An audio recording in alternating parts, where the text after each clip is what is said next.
Anybody happen to be sitting on a microphone? The handheld mic. Could be in the bathroom. I don't know. I don't hear anything. But it was the handheld mic we were passing around with doing that. That's okay. We're okay for right now. So I do want to get started with our afternoon presenters. Again, their bios are online, but I just have to say a couple things about them.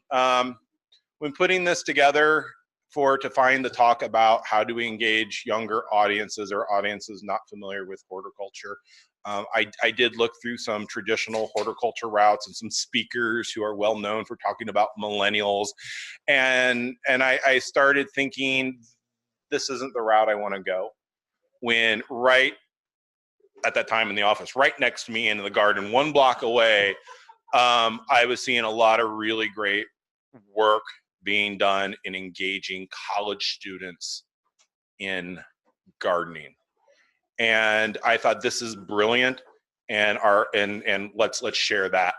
And at the same time, I've also had the pleasure of getting to know one of them even better as she was completing the Master Gardener training, and a nice hour commute. Carpool buddies in order to do that.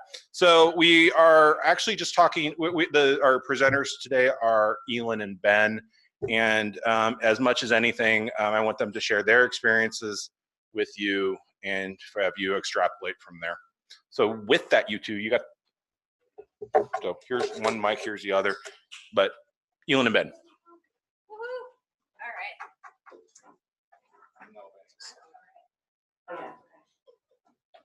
I feel like Oprah is great. Okay. Okay. Hi, everybody. I'm Elin. Can everybody hear me okay? Yeah? Okay, cool. I'm Elin. I'm the Director of Programs and Community Engagement at Allen Centennial Garden. I'm Ben. I'm the Director of the garden. So today we're going to get started with a little bit of a warm-up activity. I know after lunch is always the hardest time to have a session, so thanks, Mike, for that. That was great for you to put us here. So what we're going to do today, you'll see some beach balls passed around the room. Go ahead and close up anything that is at open top. So like if you have like water or, like a pop or whatever, give me a second to do that. What we are going to do is start to hit around these beach balls a little bit.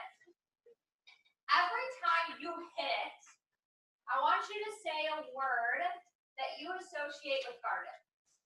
It can be anything, okay? Don't worry about it being right or being wrong. Don't think, just do. Only one word? Just one word. Hopefully they'll come back to you again, and then you can say all the other great things you do, okay? So, have at it. You ready? Go ahead. Just start tossing them around to each other. There's 10. Please go for it. All of them.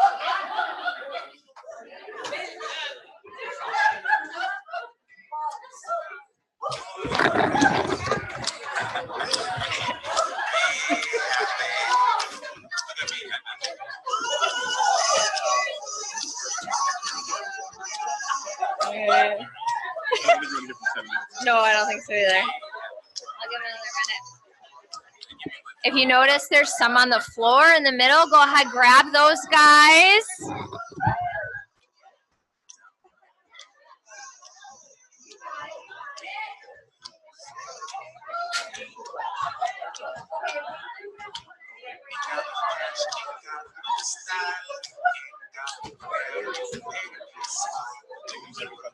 I think so. All right, everybody, if you have a ball, go ahead and hold on to it. Hold it, hold it. Don't make me put my mean teacher voice on.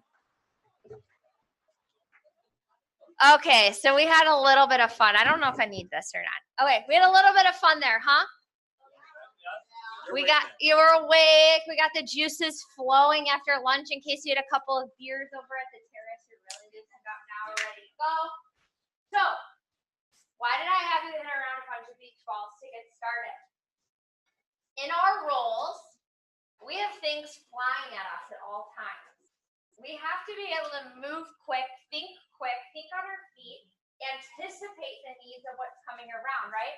If you were stuck there with your ball thinking of your gardening work, and then somebody bops you in the head with another ball, how many times have you had that happen to you at work where you're like really focused on something and it's diverting all of your energy, and then something just comes up inside and blindsides you?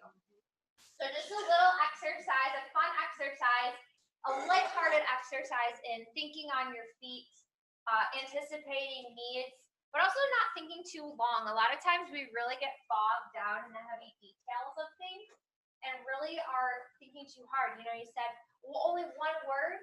Yeah, just one word. It doesn't always, what did you say over lunch, Ben? Ideas don't have to be expensive. They don't have to be hard. It just has to be an idea sometimes.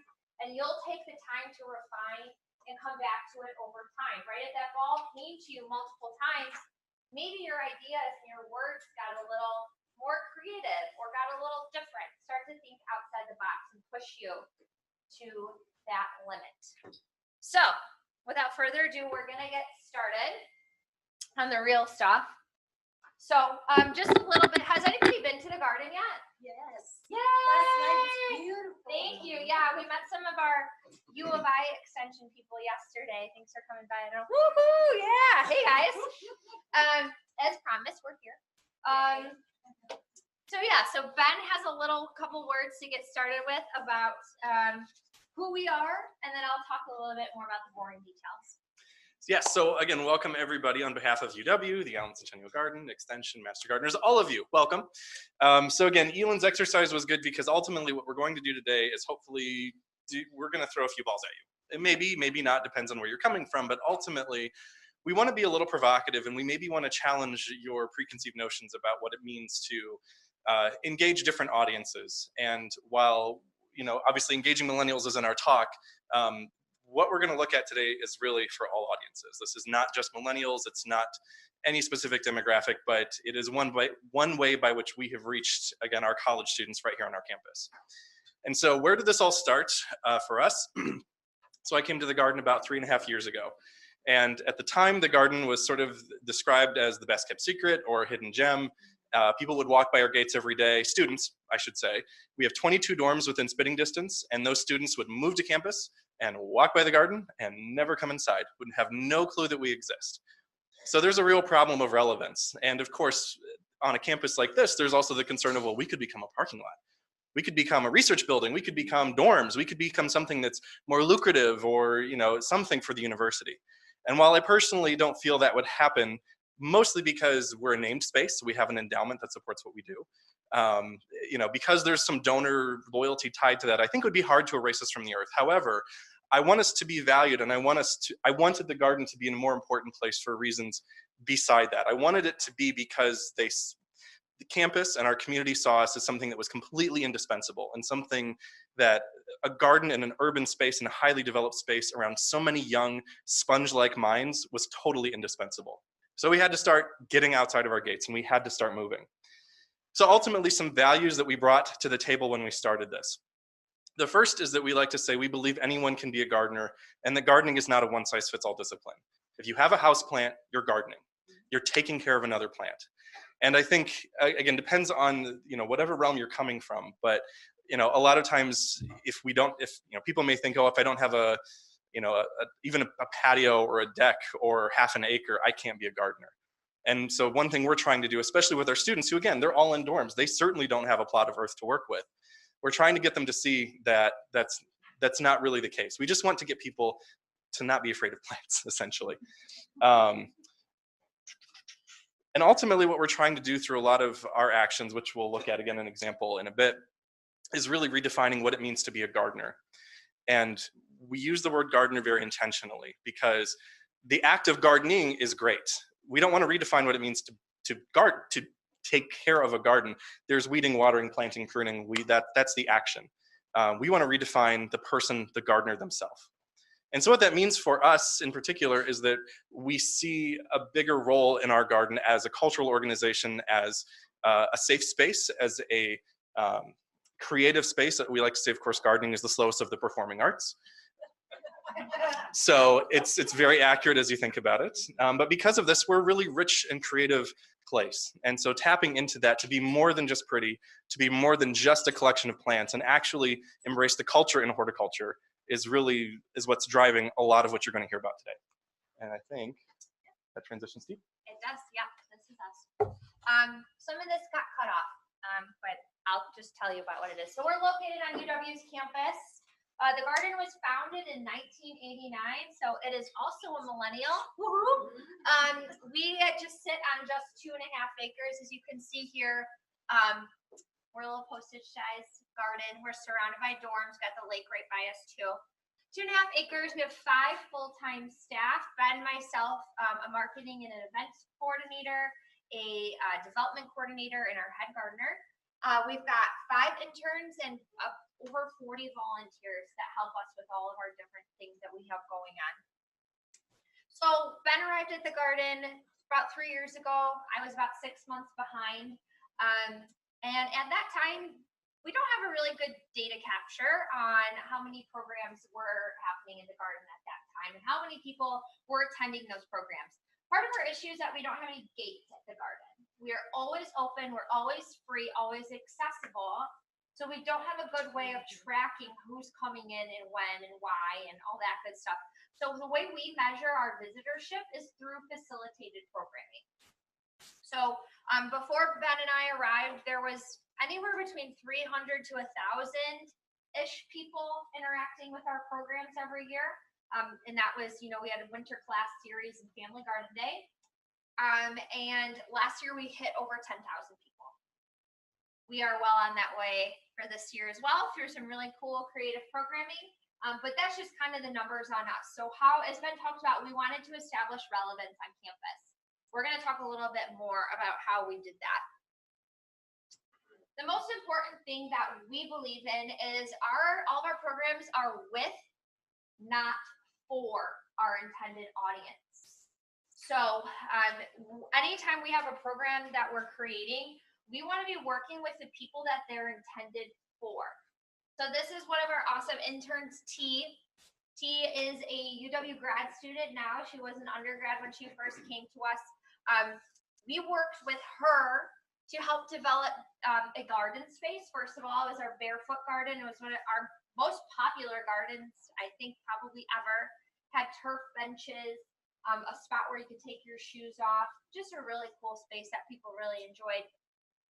But she also helped us with programming a lot of our student activities. So how many times have you been somewhere, a program that was designed for you, but not with your intentions in mind? So I'm one of those dreaded or coveted millennials, depending on who you're asking. And when I go to things, I can tell if they were designed by millennials, right? Like there's just, and the better equation I have is, I'm very young looking, I understand, thank you for that. But I'm not in college anymore. No matter how hard I try, I'm not going to go back to college anymore. I can't afford it, first of all. Number 2, I don't think my liver could stand it. So we rely on our college students to program for each other, to program for their peers, to program for the people that we want to be drawing into the garden. We also believe in creating purposeful, meaningful interactions with our collections. We'll talk a little bit more about that later, but what we do is always horticulturally driven. It may not seem so at first, but it always comes back to that people-plant connection. So we believe also if people can't see themselves there, why would they like to come? Why would they may not think of themselves as somebody who likes gardens, right? One of our other goals, besides redefining what it means to be a gardener, is to make our space, make people have the thought, this is the first public garden that makes me want to garden. How do we inspire that? So, I don't know if you can see the back. I can tell by your beard, you are the perfect person to provide insight into our millennial customers. So, don't practice tokenism either. It has to be an actual meaningful relationship with the group that you're trying to reach out to. Something that Mike and Amy really wanted me to touch on. I did just complete my Master Gardener training. Thank you. Thank you. I was the youngest person in the room by a little bit. Biases do exist. That is just a fact that we have. And whether they're intentional or unintentional, be mindful of what kind of language is being used in your space. One of my classmates in the Master Gardener program was being asked to share something about a project, a little example we were doing in class. And he starts it by saying, well, I just don't believe in coddling those damn millennials. Okay, number one, your classmate's a millennial. Number two, your teacher is a millennial. Number three, we don't want to tell anybody. Okay. Number three, you weren't being asked anything about millennials. You were being asked about school children. Why was that comment necessary? Why, if we're trying to really attract millennials, that kind of language can't be allowed to exist. And that goes for any group that you're looking to bring into your space or bring into your fold. You can't be racist, homophobic, xenophobic, whatever it may be. That kind of language cannot exist in your space if you are actually trying to work with the people that you're saying that you are. So, yes. Okay. Anyways, Ben, go ahead. This is water, don't worry. It's too early in the day for that. We are in Wisconsin. We are. So now we're going to start looking at, and by the way, to Elin, I want to add my congratulations to Elin as well for finishing Master Gardener training, because when I hired her, she came to me from the museum world. She did not have a gardening background. She killed everything. She was basically, I used her as a bit of a guinea pig to say, and really that's true of our whole staff, other than our head gardener, of course.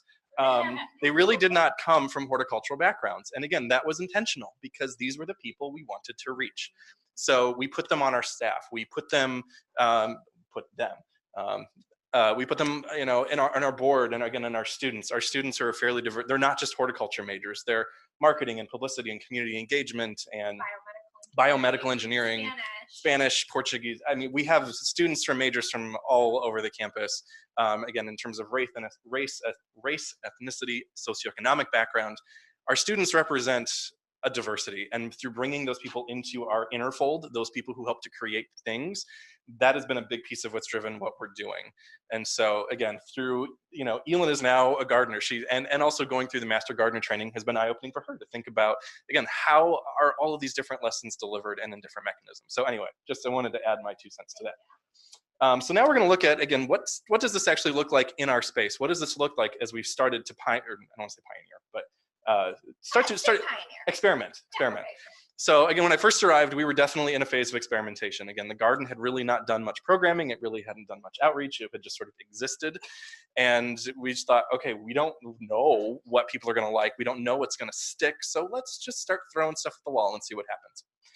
Again, as Elin mentioned earlier, ideas don't have to be expensive. And so these first 3 examples we're going to look at are some of what we call lighter, quicker, cheaper solutions. And lighter, quicker, cheaper, as an aside, is a term associated with placemaking, which is a term used to drive community development and community planning. So if you're interested in this more, lighter, quicker, cheaper, and placemaking are 2 excellent resources to check out. But ultimately, this means what are some things we can do to activate our space to get people engaged, again, that aren't going to cost 10, 20, hundreds of thousands of dollars. And so one of the first were picnic blankets. We have this huge lawn space and no one was using it. We had these 2 chairs on there, but again, people just didn't get utilized, and it was basically a void space. We're thinking we can do more with this. And so we went and bought, 20 or 30 picnic blankets. We got a little tote, and when the weather's nice, when students are around, or just any given day, we'll pull the tote out, we'll put a sign next to it and say, help yourself to a blanket and enjoy. That's it. And it's amazing the number, or we'll set it outside of our gate. Those gates that, again, to the first time visitor maybe look really intimidating, but when there's picnic blankets and a sign saying grab one and come inside, suddenly those gates kind of melt away a little. So we're starting to remove some of those barriers by making the space just basically more cozy and more comfortable. Sidewalk chalk, again, things don't have to cost a lot of money. We have sidewalks everywhere. We have paved surfaces everywhere. This is a canvas. This is an opportunity for us to have conversations with people. It's also an opportunity for us to engage. It's not just passive entertainment, and we don't just put out sidewalk chalk and say, go crazy. We give guidance. We give a little bit of facilitation. And again, another resource I would point you to is Nina Simon with the Museum of Art and History in Santa Cruz. And they are doing some amazing work in terms of creating these participatory cultures. But one of her sayings is the quality of the the quality of the material you receive from your visitors. If you're asking them to create with you, the quality of what they give you is directly proportional to the tools you give them and how you design the invitation for them to participate. So in other words, if we just thrown out some sidewalk chalk and said do whatever, which sometimes we do leave it open-ended, but if we'd always left it open-ended, sometimes we get, Stacy was here, John was here, or, other things that we don't want tasteless. That's also, it's sidewalk chalk, it's not permanent, so we can wash it off. But again, those aren't really meaningful engagements. Those really aren't things, people didn't, gain any deeper appreciation for our space. But even saying things like, it may seem basic, but what's your favorite flower? We've also picked other spaces in the garden, like say a plant that most people are familiar with, like a sunflower or a daisy, something really not super rare, and basically said, draw this plant on an adventure, and given them chalk. Now, asking them to do a prompt like that, it engages their skills with observation, it engages their critical thinking, it makes them actually look at a plant and it makes them give the plant a personality and say, if a sunflower took a vacation, where would it go? Would it want to go someplace sunny? Or would it want to get away from the sun for a while? What would it do there? But this, again, allows them to start thinking about plants in a completely new way, other than, and there's no hard science and no hard botany. We're just trying to get people interested. That's it. More chalk, yes. And again, as events like this go along, we start to have some, and again, we track and we've been watching the types of responses that people give. And again, they're actually naming plants. They're showing that they have a comprehension that maybe we wouldn't have thought that they had before. So we can also use these as data collection points as well. Another of our projects, and again, this was a student-driven project, was our wish tree. And so this, again, is a very low-tech installation. We basically took these little armbands that you can buy, 500 for 15 bucks off of Amazon, the things you get at the fair or whatever.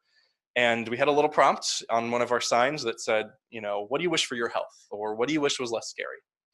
And ultimately, the idea was, again, people would walk in, they'd write their prompt, they'd tie it to this rope attached to the tree. And by the end of the summer, we had over 2,000 wishes in about 4 months. 2,000 wishes. And again, this cost us less than $100 to do. And what we found through doing this is that people shared things with us that probably you would expect. So, for what do you wish for your health? Oh, I want to go to the gym more. I want to eat healthy or whatever. But we also had people come in and share that I've recently been diagnosed with cancer and I want to make the most of the time I have left. There's a part of me that believes, and while I don't know who this person was, I feel that they didn't come to the garden that day planning to share that story. Oh, they have a wish tree, I have to go and share my story. But again, because of how we designed the invitation for them to participate with us, they did. We gave them unconventional tools. In an unconventional setting, it was provocative. It made them slow down and it made them think. And you may be asking yourselves, okay, how is this really breaking down a barrier between plants? How is this getting anyone into gardening if you're asking about health and whatever? And what I would say is, again, picture yourself as, again, in our case, these students or any visitors coming into the garden who maybe, grew up in downtown Milwaukee or Chicago or even Madison in some places. And they didn't ever have, I grew up playing in the woods. Elin grew up in the city. And again, I use my staff as experiments all the time. But these are people who did not grow up comfortable with plants and comfortable interacting with them in any way. And so when we do something like the wish tree, we're saying it's okay to touch plants. It's okay to interact with them. They're not going to bite you back. They're not, you think of any other museum and you walk, you can't touch the paintings, you can't touch the artwork. Gardening is immersive. Gardening is tactile. Everything about gardening is about sense and immersion. And so again, this may be someone's first introduction to that notion, but again, whether they realize it or not, they had an experience with a plant today. Yeah, so then getting a little bit more into talking about some of our facilitated programs. We're going from light to heavy here. So when we started to sit down and say, who do we want to come to the garden? How do we get them here? Our big thing was students. Parking sucks. By us, it's never going to get easier. It's just what it is. We've got over 40,000 students right at our door. So why don't we engage them? They don't have to drive to get to us. They can walk, whatever. This is our low-hanging fruit, our easy audience. It's who we want to engage. It's also who we are. We are at a campus. To do that, we first started reaching out to organizations that already had a pulse in the student life. So this is from our pop-up cafe with our Slow Food UW organization. So you guys are all probably very familiar with the slow food movement. This is a huge thing on campus. So every Wednesday, they have a lunch where all fresh local ingredients. You can come, it's very reasonably priced. We started asking them if they wanted to come to the garden to host a pop-up cafe. Ben and I got it up and rolling. The line stretched all the way down to the corner and started to curl around to the edge and around the end of the block. We had never had a line of people come to the garden like that before. We were like, oh my God, we struck gold.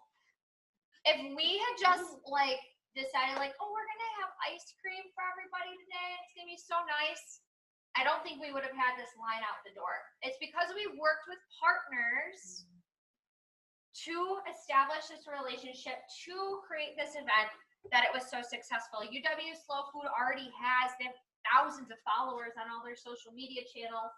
We tapped into them. Again, lighter, quicker, cheaper. It's a lot easier to partner with somebody who is already loved by the group that you're trying to work with than it is to create that all on your own. And I'll also jump in, we spent no money. No And money. our time was like an hour to have the emails with these students to say, can you do this? Yep. So our next event was Plant by Numbers. This was at one of our larger scale events that we had at the garden. Instead of, everybody think of the paint by number, this color one, yellow, whatever.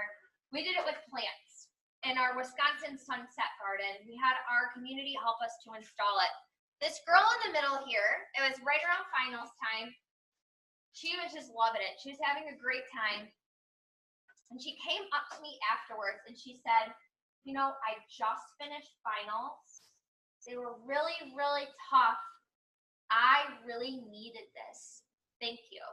She had no shoes on. She had her little flower crown on. She sat and gardened for over an hour because we provided her that opportunity to feel like we cared about her enough to allow her to become a part of our garden. This girl is now a part of our garden. Her plants, if they didn't get munched by the rabbits, are still there. Hopefully. The coleus is still there. It's still Yeah, it's still, the coleus is still, okay, cool. We create that authentic opportunity to engage with our collection. Also to literally see their collection grow over time. Claire, or whatever her name was, put this coleus in the ground and can come back now this fall and see how it's grown. It's about creating that relationship.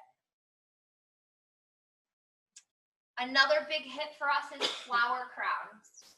Again, for a city kid like me who was terrified of nature for a very long time, this is an introduction to plants. This is showing that plants are not scary. You can manipulate them. You can play with them. You can have fun with them. Again, like Ben was saying, we're saying it's okay to touch our collection. It's okay to interact with this. They are a mega hit across all walks of life. Little kids. I had a group of grandparents with us a couple weeks ago that loved it. This one grandma was like, oh my gosh, it's just like I was in the 60s. This is great. Men, women, everybody loves it. And it's a really cheap, easy way for us to create that interaction with the plant, to establish that it's okay. There's more shots. They're really fun, really easy. It's just floral wire and pipe cleaners. We harvest a lot from the garden. We also partner with a lot of local grocery stores. We rescue any of the flowers that they're unable to sell that would normally get composted. So another good tie-in. We work with Whole Foods a lot, which is always a good name to have on your stuff. Well, I don't want to ruin the surprise. And I'll also say some of those photos of the flower crowns, this one and the first, this is another example of how this partnership has evolved. So we've established a relationship with Union. Again, a mega anchor of the UW experience, super iconic. We're not to that level of iconic yet, but that's the goal. And so this is actually, we did a terrace takeover. And so we went to this, for those who've been to the terrace, you've seen it, you've experienced it. Our staff went to the stage right in the center of everything and brought a bunch of plants, and we made flower crowns with everyone all night. Again, it was, what was that? Several hundred, yeah. And so this wasn't something that, again, it was a bit staff intensive and heavy, to actually facilitate in the moment, but the planning was simple, the harvesting was relatively simple. But again, it's looking at, instead of always having people come to our space, part of this was getting out of our space as well and actually going there. And, for people, what, there's this garden, just a 10-minute walk down the lakeshore path? I had no idea. All right, so now we're going to get into some real nitty-gritty deep stuff, and by that I mean this. And so the reason I say it that way is because essentially what we've done with this is we started to move from those lighter, quicker, cheaper, easy things to more facilitated programs. Again, like Slow Food Cafe and the Terrace Takeover. We had a partner, but it wasn't necessarily curriculum driven. Our learning outcomes were awareness and exposure and some minor engagement, but we really weren't trying to teach lessons about plants and say, this is what's going on here. This event, we were. So this is Daylilies and Drag Queens, and this was happened about a month ago. And for quite a while, we've been saying we really want to come up with a way to do like a sex in the garden kind of thing, like make something a little provocative and different. And Elin one morning came in and said, drag queens, we need to do it with drag queens. And I was like, okay, I'm sold. And again, the idea with this is that basically we wanted to teach people about plant morphology, genetics, inheritance, breeding, hybrids, cultivars. I'm listing a lot of things, but there were a lot of things that we hit in this. And the way in which we did this was basically drawing parallels between drag culture and horticulture. We embraced the culture in horticulture. So to help you out a little, like daylilies, drag queens are ephemeral beauties. They typically last for maybe a day if you're lucky. If you see them the next morning, they're not very pretty to look at. They come in all shapes, sizes, colors, forms. They can be created very easily, and they also have really crazy names.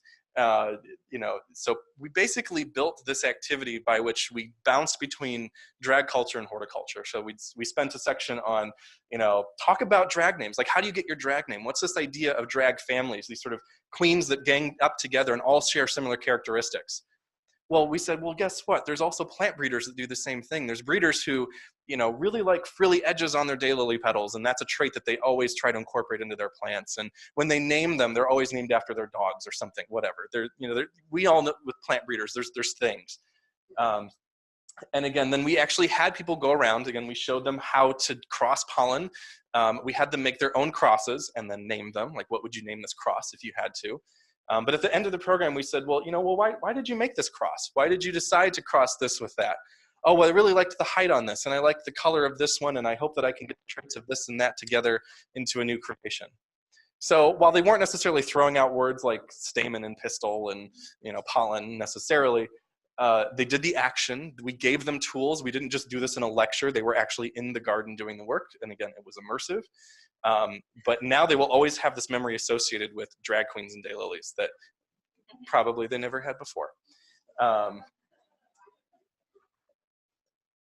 Oh yeah, sorry. Yeah, it was literally like plant sex ed with drag queens. So she had the poster and she was pointing and this is and of course it was also a little raunchy. I mean, as we advertised it, we said, this is not a conventional program, so don't come expecting it to be vanilla. There will be a little bit of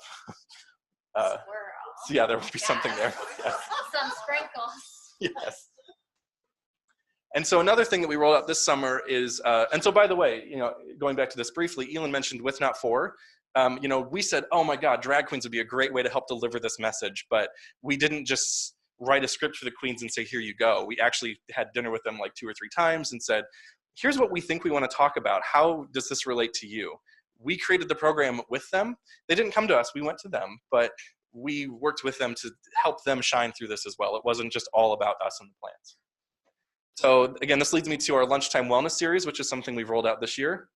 This is facilitated primarily by one of our interns, but with Elin's help. And this is 1 week a month, or I'm sorry, 1 day per week, we have a little wellness activity on our terrace space. And the reason we rolled this out is because we noticed that especially during the summer, we have a lot of grad students, faculty, staff who still are on campus. They may not be students, but there's still people around who bring their lunch to the garden. We're a hot lunch spot. And we weren't doing anything to meet those people. And so wellness, while it wasn't necessarily, we didn't have a committee that came together and said, well, what did we want to do? You know, we're certainly accepting feedback from people, but we noticed that an audience was coming to us at a specific time and place, and we didn't have anything to meet them there. And so wellness was an answer to that. And so we've done everything from live music to flower pounding with bookmarks to sensory Play-Doh to meditation. We give away harvest from our edible garden when we have anything available. Things with essential oils. There's Elin and her garden garb. So good, so cute. That was awesome. So, but again, this whole program has cost us less than $1,000 this year, if that. It's been very inexpensive and very easy to roll out, and we've been averaging, what, 50 to 100 people per day, or per week.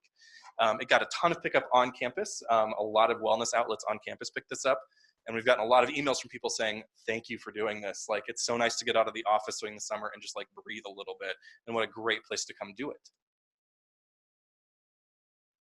Or is that still me? Oh, that is still me. Okay. So all of this is great and exciting and wonderful, and we're having fun. But again, I mentioned at the beginning, we started this with sort of the notion, we're gonna start throwing things at walls and seeing what sticks. Now the challenge is, we know what sticks, how do we move forward from here? How do we edit ourselves? Because again, for our staff, we're like, we're beach balling all day. You can get into any meeting with us, and it takes a lot of discipline. One thing we're practicing is, how do we say, we've had 10 ideas today, but what's the one we're gonna do? Or do we do any of them? How do we make that decision, and how do we move forward? We have to be conscious of our bandwidth, because if we half-ass everything, nothing's going to be good. We're only gonna commit to do the things that are giving us the biggest bang for our buck, that have the outcomes that we intend it to have. We're also still looking to grow the diversity of our audiences. Again, we started this by just saying we want UW students, but now we're actually looking to say, are we getting the deeper diversity within the student population? And so we're gonna start comparing students who come to our programs with actual data that the university has collected about diversity. We're also doing a lot of data collection and evaluation right now. So again, Elin mentioned that we've had very like shady stats on like, well, we may have had this many people come, we're not sure. We, for the first couple of years, simply tracked attendance. We said 10 people came to this, great. And that's where we stopped. Now we're starting to say how many people came, what were the inputs, what were the outputs, do we have partners with this, who were they, how much staff time went into this. We're collecting a lot of data points so that when we sit down to start planning our calendar when winter's finally here, we can actually, we actually can make some data-informed decisions versus saying, oh, well, that sounded fun, let's do it again. We actually know what we're getting ourselves into. So again, we're moving from this sort of experimental phase to a very purposeful phase. And that's where we are right now. So ask us back in 3 years and we'll tell you how it's going. But big picture, ultimately, again, I mentioned sort of at the beginning, but we can't expect people to visit us just because we're pretty. Pretty doesn't do it anymore. Pretty is a big piece of it. Beauty is very compelling. Beauty is an amazingly powerful thing, but it's not always enough. And especially when all of us are striving for relevance in every field, in every corner of our planet, everyone is striving for more of our time. And part of what we have to accept is that we'll never be relevant to everyone, and that's okay. I don't expect every student who walks through our doors or comes to campus to be an avid gardener by the time they leave. But if we can change that from 0% to 10%, if we can influence the enrollment in the horticulture department, which departments, as you probably know, all over this country is struggling. Horticulture is going through a brand and identity crisis right now, and students aren't finding us, but we're at a period when gardening is the most important thing we could be doing for ourselves. We believe the most important thing we could be doing for ourselves right now. Without it, we have no clean water, we have no clean air, we have no clothing. And at the end of the day, they're simply beautiful. So we need gardens more than ever to save the world, and that's ultimately what we're trying to do.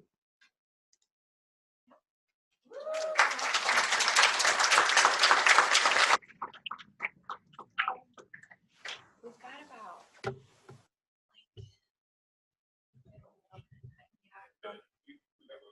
you got wiggle room? Okay. So what we'll do is we'll do a short block of questions, and then we have an activity, and then we'll do more questions. Does that sound okay? Who's got questions? Again, I can't find the microphone, so use that outdoor voice. Here, I can. Project.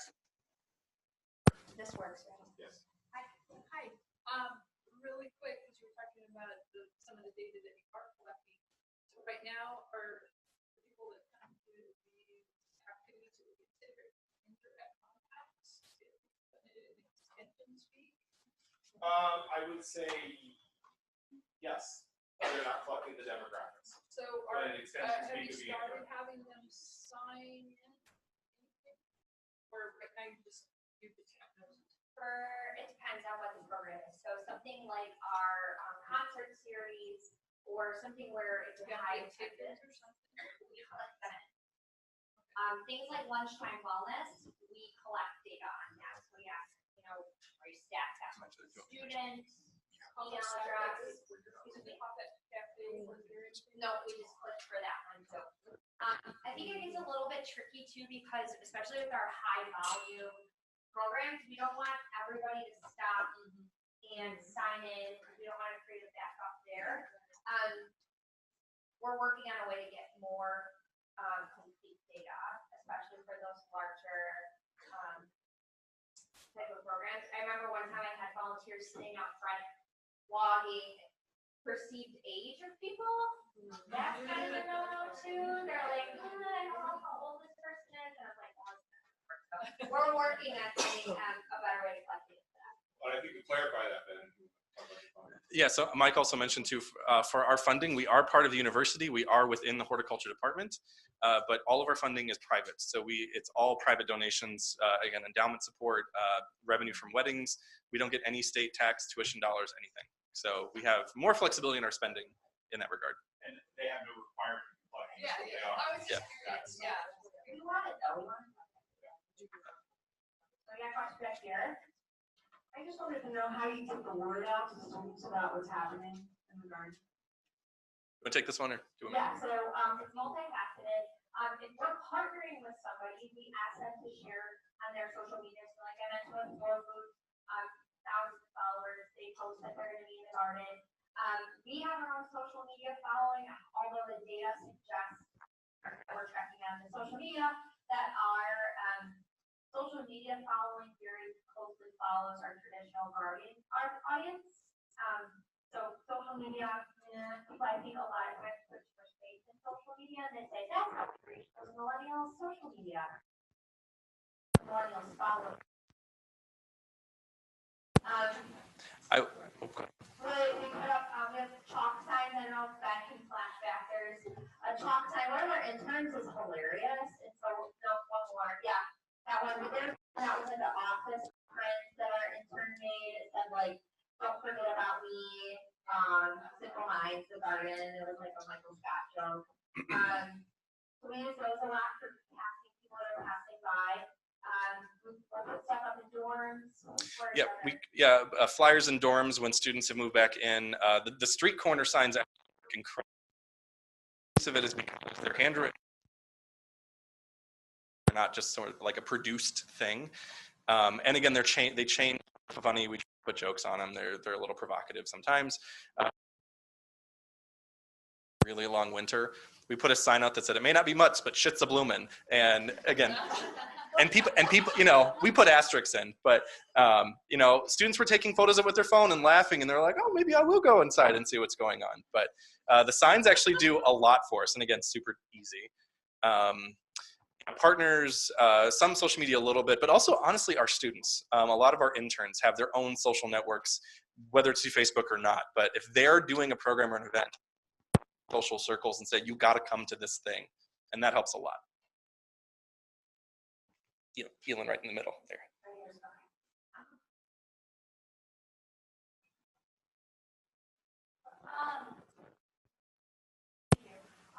I think it's awesome that I hear about it.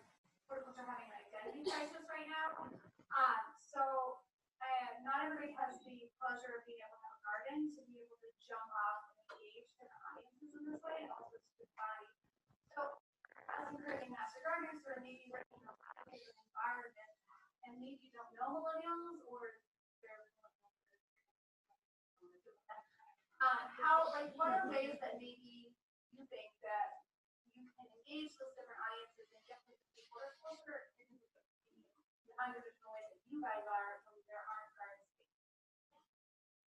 That's a specific question. So, I failed to mention this during the presentation. We're doing something called Adoption Day this year. We are going to be giving away over 1,000 plants to students when they come back to school to put in their windowsills. They're no fruit, they're like spider plants, snake plants, that kind of stuff. And we are actually partnering with Master Gardeners. We'll talk a little bit more about this soon once this is over. Master Gardeners are going to help to run our hotline to help the students if they have issues with their plants, like, oh my God, what's wrong with it? Using that as a way to interact and interface those two groups. So yeah, giving away, meeting the students where they're at. A lot of times too, we'll do programs in the dorms. We'll bring plants into them with those plants, right? That's where you kind of got to start. Did that answer your question?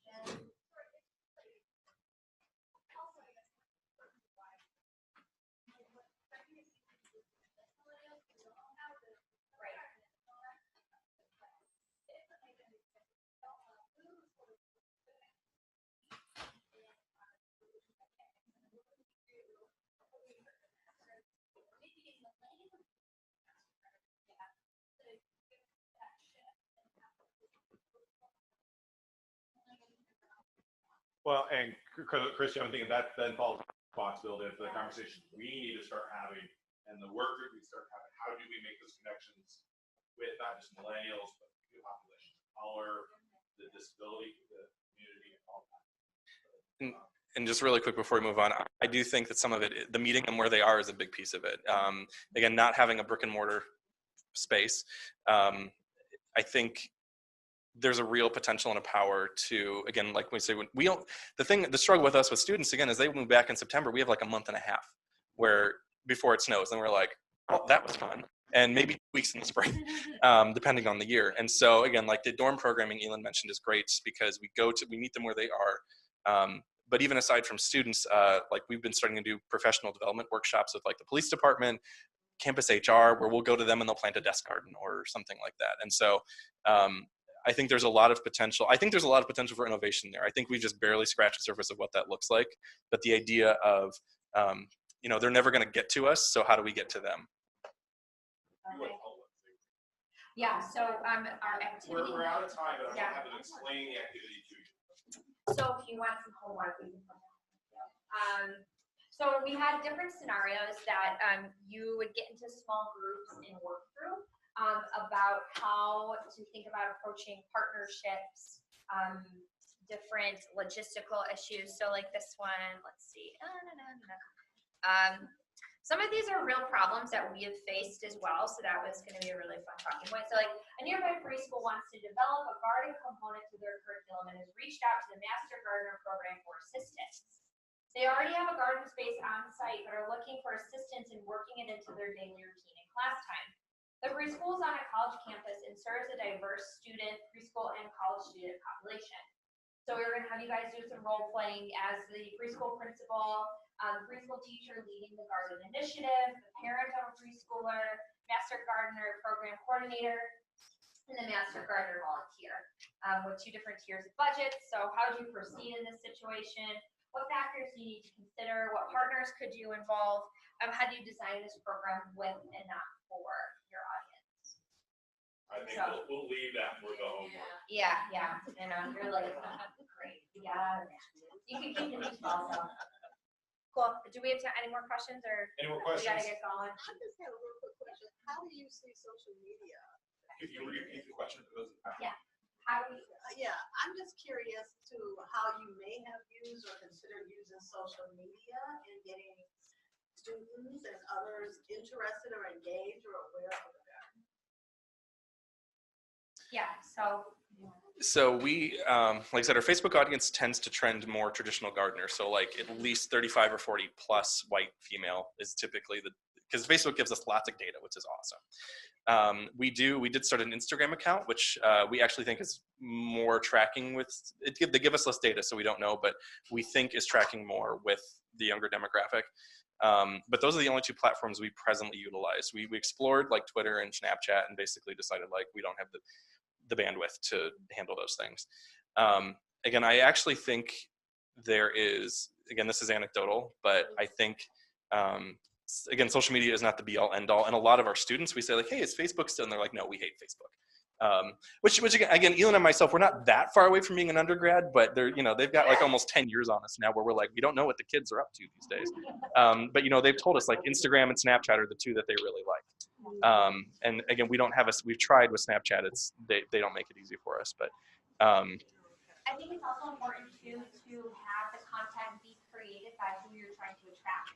So our college intern runs our social media because he has, funny captions and he knows all the jokes and whatever. The pop culture references that Yeah. we aren't in on the joke right now. Right. And then something else too, that's a quick and easy thing is to make sure that you do have a Snapchat filter at your organization or an Instagram filter. When you take a photo, you can swipe through and you put different like overlays on them. That's something too to kind of get marketing out, because if somebody takes a really pretty picture at your space and they have like, cute filter on it, people are like, oh, Allen Centennial Garden, that place is so cute, like you should go there. So using social media in that way. Other thing I'll say is like, if your social media is gonna suck, don't do it. Like, and I know that's it takes time. It takes a lot of time. And if you're trying to attract millennials with your social media and you're not a millennial, or building a following from the ground up is hard. It's a lot of work, like, to get those Facebook followers. I will say, we did an event several years ago that was like a nighttime lanterns in the garden kind of thing, and that blew up. We had 10,000 people interested or going to the event. We'd planned for like maybe 300 a night. We had 3,000 over 2 days, and it was we were like, we weren't prepared for it. Oh my God, like, no, never again. So that's a case where, again, like, depending on what you're promoting and how you're promoting it, social media can either be really good or kind of almost shoots you in the foot a little bit, depending on what you're doing. So again, if you have partners, we did a kids program this year. We had Madison Mommy Blog posted about it. That was huge for us. So find those partners who are engaging with your current audience you're looking to attract and utilize them. With that, if you guys want to stick around for coffee and Sure. maybe take some questions, that'd be great. And just for full disclosure, Amy banned me from Instagram because I did it like an old person. So on that, guys, thanks a bunch. And our day of diversity to a close, which I have to say, have you ever been to an extension meeting before with, possible contestants on RuPaul? So, all right. You have? Oh, you're Vegas. Yeah. Yeah. Never mind. So, okay. So we've got 2 quick announcements that we want to make. So I'm going to turn this over to Natalie real quick. Hey, good afternoon. So on Monday evening, we presented 2 new awards from the Extension Master Gardener National Committee, and one of our award winners from the Texas crew rolled in a little bit later than they were anticipating, and so we want to, while she's right here in the room, present the Creative Excellence Award to Janet Laminark from Texas.